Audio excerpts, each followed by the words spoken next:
Bonjour à tous et que Dieu vous bénisse. Alors aujourd'hui, je voudrais qu'on parle d'un sujet spécial. Je voudrais parler du couple, parler du foyer, d'un homme, d'une femme réunis ensemble par Dieu. Et je voudrais qu'on voit ensemble pourquoi Dieu a créé le couple. Et je voudrais te dire aujourd'hui, et c'est le thème de mon message, que Dieu veut bénir ton foyer. Peut-être tu l'as oublié, peut-être tu n'y crois plus, peut-être cette pensée est loin de toi, mais saisis-le, crois-le. Dieu veut bénir ton foyer. Alléluia. Alors, je voudrais qu'on voit tout de suite et je voudrais qu'on se pose une question. Pourquoi Dieu a créé le couple? Et en fait, l'une des premières choses, et c'est mon premier point, pourquoi Dieu a créé le couple, on revient à la base, au commencement, à la Genèse, c'est pour dominer. Oui, pour dominer, exactement. Et on va voir ensemble, on va essayer de comprendre cela. La Genèse, chapitre 1, et versets 28 et 29, la Bible nous dit que Dieu créa l'homme à son image, et il le créa à l'image de Dieu. Il créa l'homme et la femme. Dieu les bénit, et il dit, soyez féconds, multipliez, remplissez la terre et assujettissez-la. Dominez sur les poissons de la mer, sur les oiseaux du ciel et sur tout animal qui se meut sur la terre. Dominer, assujettir.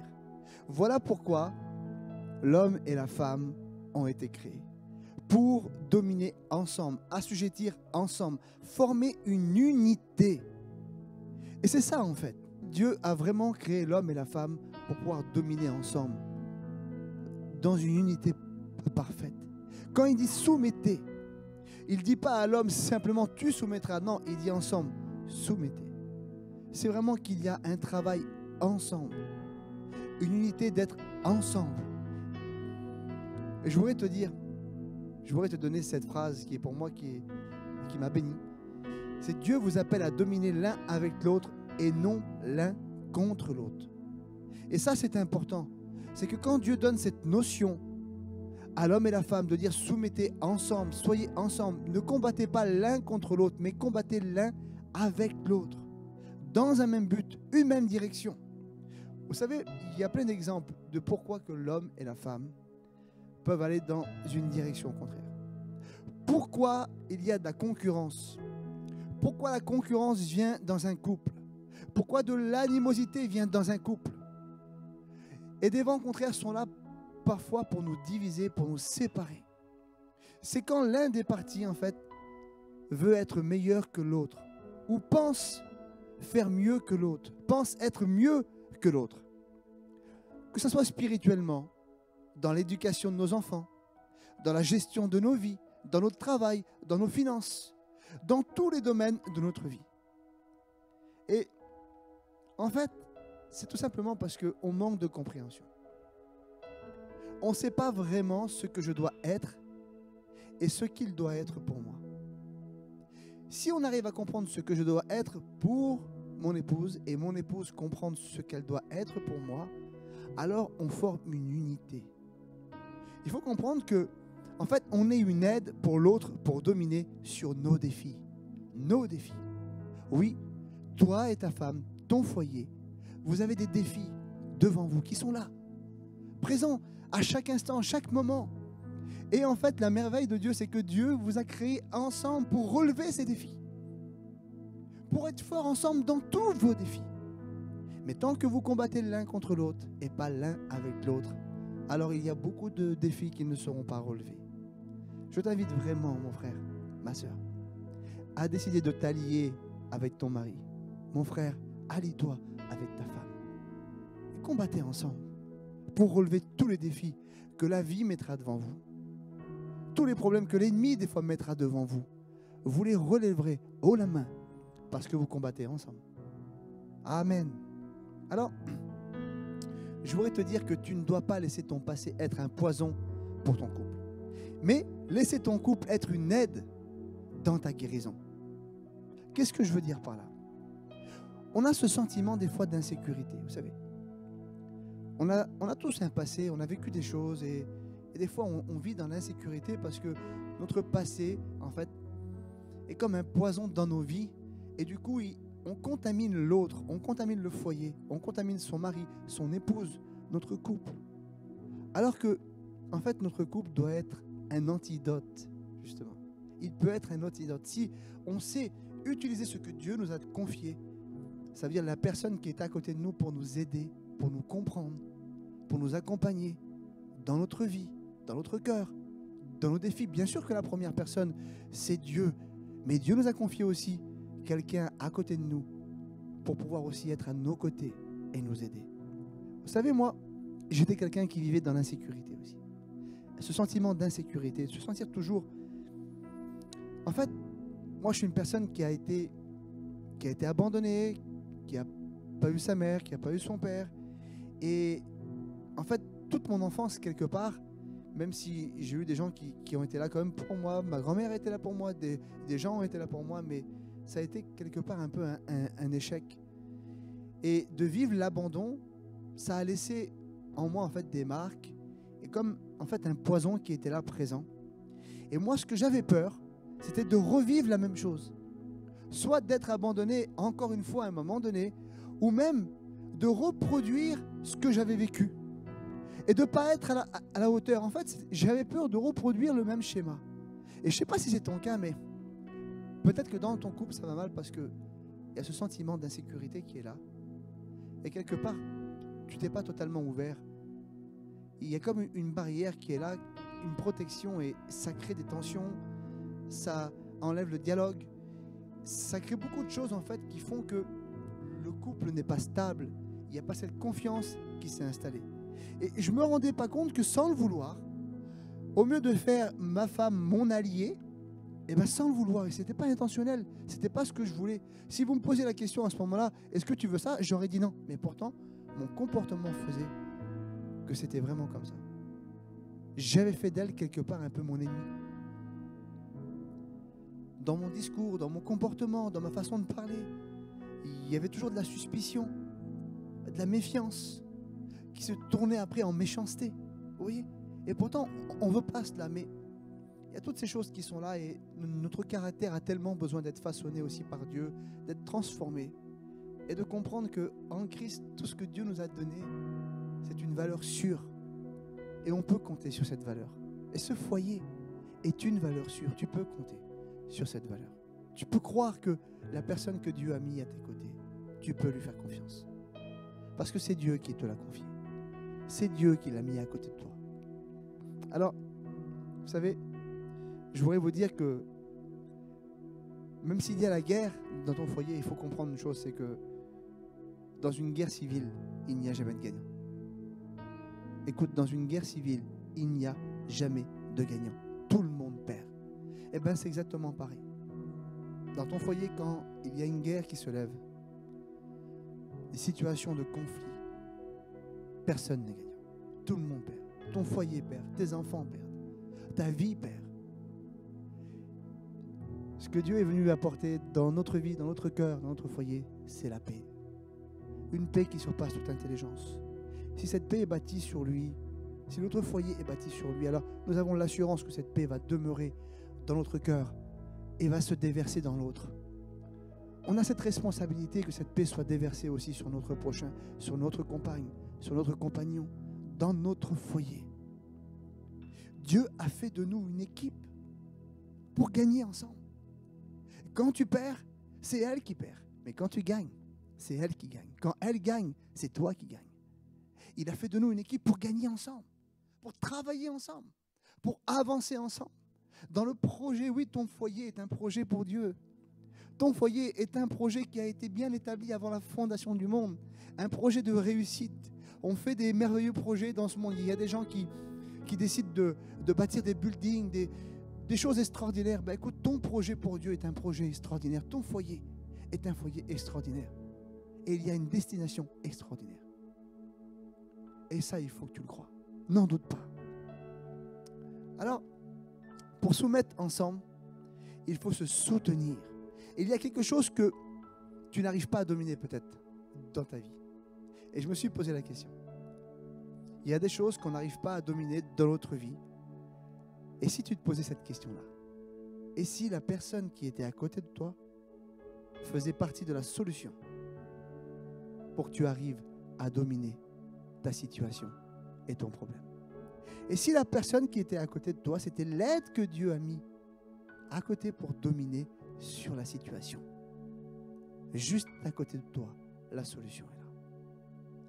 Moi, je sais qu'il y a plein de domaines où je n'ai pas fait attention, mais où ma femme avait des clés pour moi, des paroles pour moi, des mots d'encouragement pour moi. Et souvent, j'ai passé outre, je n'ai pas fait attention, j'ai négligé tout ça. Et Dieu m'a dit souvent, mais c'était un petit peu tard, mais le Seigneur me l'a fait comprendre. Regarde, elle était là pour t'encourager, pour t'aider, pour te faire comprendre que tu n'es pas seul, que je suis avec toi, mais que j'ai placé aussi quelqu'un avec mon cœur. J'ai déversé mon cœur aussi, parce que ton épouse, ton époux, il y a le cœur de Dieu qui a été déversé dans sa vie, avec des pensées qu'elle reçoit pour ton foyer, pour que ça avance. Et ça, on a besoin de comprendre que celle ou celui que tu voyais peut-être comme un adversaire est peut-être un chemin de victoire pour toi, pour moi, pour ton couple, pour tes enfants. Alors, la deuxième raison de pourquoi Dieu a créé le couple, c'est pour aimer et transmettre. On voit ça dans la Genèse encore, chapitre 2 et verset 23. Et l'homme dit, voici cette fois celle qui est l'os de mes os et la chair de ma chair. Oui, parce que en fait, Dieu avait créé les animaux, avait créé plein de choses, mais il semblait que l'homme n'était pas satisfait. Il semblait que dans la réponse en fait que l'homme donne, on voit que en fait, il avait besoin de quelque chose qui lui ressemblait, qui était comme lui. Et il va dire, voici enfin celle qui est l'os de mes os et la chair de ma chair. Il faut comprendre que Dieu donne son amour et c'est extraordinaire.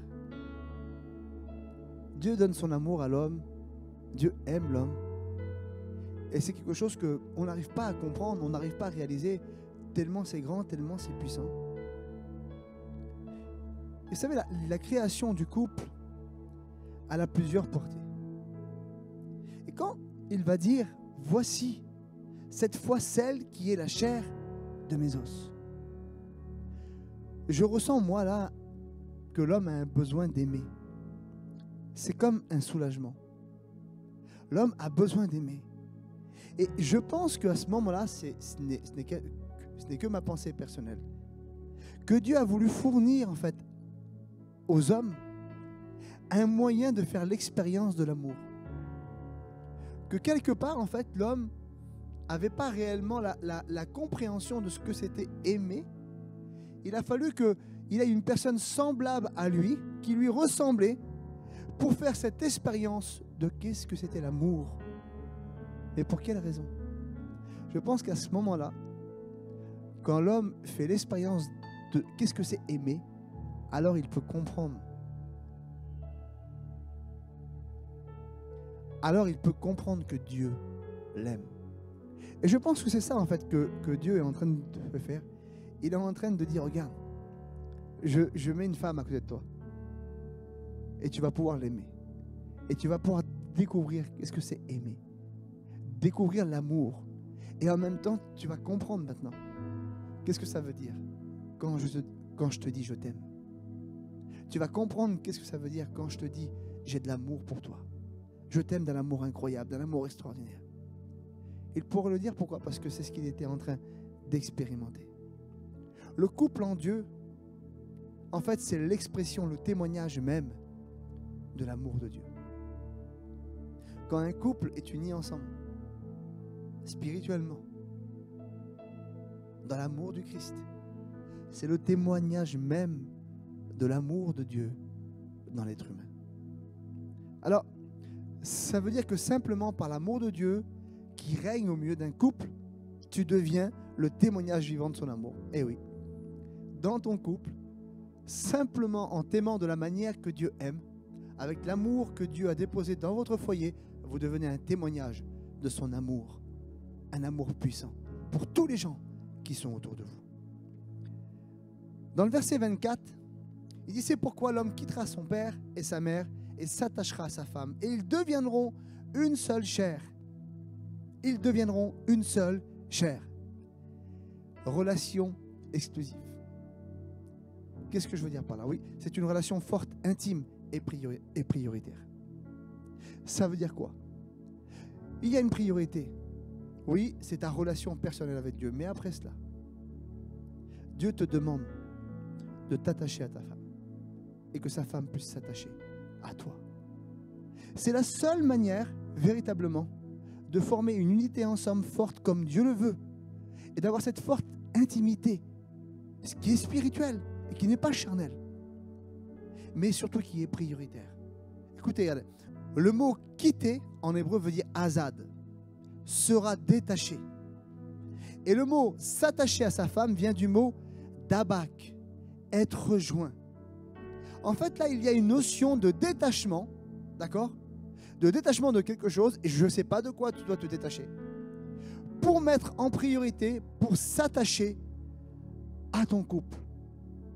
Il y a une notion de priorité, de se détacher de ce qui n'est pas ta priorité, pour t'attacher à ce qui doit être ta priorité. Et je ne sais pas si ça te parle. C'est quoi la priorité dans ta vie? Et je ne parle pas de ta relation avec Dieu qui est la première des choses, encore une fois. Mais après cela, quelle est ta priorité dans ta vie? Si on ne laisse pas la place aux choses prioritaires dans notre vie. Vous savez, si vous prenez un vase, et faites l'expérience, si vous prenez un vase et vous mettez des grosses pierres à l'intérieur, ok? Et que vous mettez le sable ensuite, le sable va s'entremêler dans les pierres et tout va rentrer. Mais si vous faites l'inverse, et faites l'expérience et vous verrez, et vous allez comprendre. Et que vous mettez le sable en premier, ce qui n'est pas la priorité, et que vous mettez les pierres ensuite, eh bien, vous allez vous rendre compte que vos priorités ne pourront plus rentrer dans votre vase. Et c'est dommage. Parce que ce que Dieu t'a confié en priorité, c'est ta femme, tes enfants, ta famille. Et si on ne prend pas soin de cela, alors on aura notre responsabilité. On aura notre responsabilité. Quitter pour s'attacher. Il y a des choses que tu as besoin de quitter pour que ton couple fonctionne réellement. Pour que ton couple demeure dans la bénédiction. Je ne sais pas si c'est une mentalité que tu dois quitter. Quelle mentalité tu as dans ton couple? Une mentalité peut-être que tu as héritée de ta famille, d'une culture, d'une tradition. Peut-être c'est une priorité financière. Tu négliges ta famille, tes enfants, à cause des finances, à cause du travail. Il faut avoir un équilibre, on a besoin de travailler. Chaque chose doit être à sa place. Mais n'oublie pas que les priorités doivent être les priorités. Une emprise familiale, trop d'emprise familiale sur notre vie, fait que ton couple, aujourd'hui, ne fonctionne pas bien. Tu as besoin de remettre en place les priorités dans ta vie. Alors, comment avoir un mariage béni? Qu'est-ce que la Bible nous dit? Eh bien, la Bible nous dit cultive et garde la terre que Dieu t'a donnée. Ton couple, oui, Dieu t'a donné une terre. Et il faut la cultiver et la garder. Genèse 2,15, l'Éternel Dieu prit l'homme et le plaça dans le jardin d'Éden pour le cultiver et le garder. Je trouve que le jardin d'Éden représente bien le couple. Et Dieu a demandé à l'homme de cultiver et de garder ce jardin. Et pourtant, malgré la merveille que Dieu avait créée, je trouve que le jardin d'Éden représente bien le couple. Dieu a demandé de cultiver et de garder le jardin. Et pourtant, écoutez, ce jardin était merveilleux, était parfait. Il avait été créé par Dieu. Et pourtant, il restait à garder ce jardin et à continuer de cultiver ce jardin. Vous savez pourquoi? C'est parce que Dieu veut nous rendre participants à toutes choses. Il aurait pu, le Seigneur, nous fabriquer de façon à ne pas penser comme on veut, ou que la bénédiction soit toujours au même niveau et que tout reste toujours pareil, linéaire, pas le droit de choisir, aller dans une seule direction. Mais non, il nous a fait libres, avec le libre choix, en nous donnant la responsabilité de garder et de cultiver ce qu'il nous a donné. Mari, femme, tu as une responsabilité dans ton couple, dans ton foyer. Et je voudrais que le Saint-Esprit aujourd'hui puisse vraiment venir toucher ton cœur, réveiller peut-être quelque chose en toi. Et tu prennes conscience, oui, j'ai une responsabilité.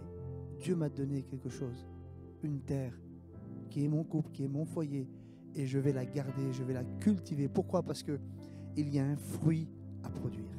Et oui, il y a un fruit à produire dans tout ça. Éphésiens 5, 22, écoute, il dit femme, et c'est une clé ça, soyez soumises à vos maris. On a souvent pris ce texte, et en fait on le sort du contexte. Ou alors on rend ce texte un petit peu radical. Il dit femme, soyez soumises à vos maris, comme au Seigneur, car le mari est le chef de la femme, comme Christ est le chef de l'Église, qui est son corps et dont il est le sauveur. Or, de même que l'Église est soumise à Christ, les femmes aussi doivent l'être à leur mari. En toute chose, mari, aimez vos femmes, comme Christ a aimé l'Église, il s'est livré lui-même pour elle. Paul nous présente deux clés, deux piliers pour cultiver notre mariage. Il y en a deux. Vous savez, beaucoup en lisant ce passage voient de la dictature et de l'interdiction. Moi, je vois deux choses quand je vois ce passage, de l'amour et du respect. Retiens ça, de l'amour et du respect. On a besoin de beaucoup d'amour et de respect pour comprendre l'autre et cultiver, garder ce cadeau qui est le couple. En fait, l'amour, c'est simplement le désir de prendre soin de l'autre. Et le respect, c'est donner à l'autre l'espace nécessaire pour s'exprimer, pour comprendre ce qu'il a besoin. Quand il est question de femmes, soyez soumises à vos maris, il est question de respect. Pas de dictature, pas d'interdiction. Et mari, aimez vos femmes, comme Christ a aimé l'Église. Amour et respect. Et quand je comprends que mon couple est la terre dans laquelle je dois investir, eh oui, mon couple est la terre dans laquelle je dois investir, semer, cultiver. J'ai lu un livre il n'y a pas longtemps et ce livre m'a vraiment touché. C'est le livre de Gary Chapman, Les 5 langages de l'amour. Et dans ces 5 langages, écoutez, on va les lire. 1, c'est les paroles valorisantes. 2, les moments de qualité. 3, les cadeaux, les services rendus, le toucher physique. Et selon chaque personne dans son couple, en fait, il faut comprendre qu'on a tous besoin de choses différentes. Mais surtout, ce que j'ai retenu là-dedans, dans ce livre nous disait que on a besoin d'apprendre le langage de l'autre. Et oui, d'apprendre le langage de l'autre, parce qu'on n'a pas tous le même langage. On ne parle pas tous de la même manière, on ne ressent pas tous les mêmes choses. Comprendre le langage de l'autre, ça veut dire comprendre ce que l'autre a besoin pour se sentir bien, aimé, en sécurité, considéré. C'est très important. Et pourtant, il n'y a rien de plus simple. Comment je fais? C'est pas compliqué, je lui demande. Mais ça paraît tellement bête, vous savez. En fait, je sais qu'il y a des personnes qui ont reçu une éducation culturelle où il y a des choses en fait qu'on n'a pas appris à faire, qu'on n'a pas été habitué. Et on se dit en fait, même on a honte quelque part de faire ça. Et pourtant, c'est primordial. La personne qui est à côté de toi et la personne que tu es censé aimer. Et si tu lui demandais, ma femme, mon époux, c'est quoi tu as besoin de moi? Qu'est-ce que tu as besoin aujourd'hui? Qu'est-ce que tu attends de moi aujourd'hui pour te sentir bien, pour être épanoui? Ah, je sais que ça va en faire sourire quelques-uns, parce que culturellement, parfois, on n'a pas l'habitude, et pourtant, c'est une vérité. Tu as besoin, et j'ai besoin, nous avons besoin de prendre la décision de nous investir pour le bonheur de l'autre. En fait, de donner de son temps, de son énergie, pour ce qui a vraiment de la valeur. Pour le couple, la terre que Dieu t'a confiée, cette terre qui peut produire un fruit extraordinaire, un fruit incroyable. Investis-toi, donne de ton temps, de ton énergie, de ton cœur. Et je voudrais te dire aujourd'hui que si tu commences à agir de cette manière-là, alors oui, tu vas vivre dans la bénédiction de Dieu pour ton foyer. Et je voudrais finir avec simplement ça.